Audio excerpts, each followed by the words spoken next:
Masungit na panahon ang sumalubong sa pagdiriwang ng Pasko sa ilang bahagi ng Oriental Mindoro, Quezon Province at Bicol Region. Gaya sa Del Gallego, Camarines Sur kung saan natrap sa baha ang ilang residente. Narito ang unang balita. Magpapaskong isolated ang 5 barangay sa Del Gallego, Camarines Sur.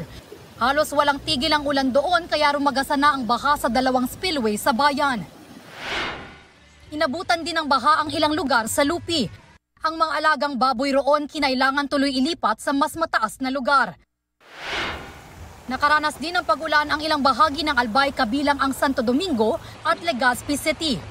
Imbis na maging abala sa Noche Buena ang ilang residente roon, natuon ang atensyon nila sa pagtataas ng mga gamit matapos pasukin ng baha ang mga bahay.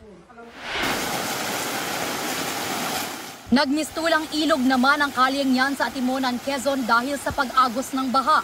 Pati mga bahay, pinasok din ng tubig.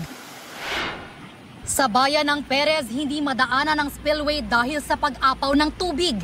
Ilang residente roon ang kinailangang i-rescue nitong bisperas ng Pasko. Saglit ding nakaranas ng pagbaha ang ilang kalye sa bayan naman ng Lopez.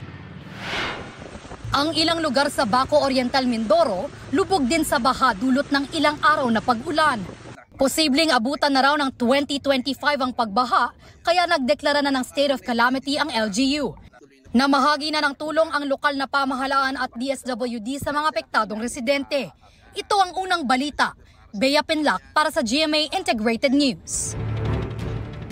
Kapuso, huwag magpapahuli sa latest news and updates. Mag-iuna ka sa balita at mag-subscribe sa YouTube channel ng GMA Integrated News.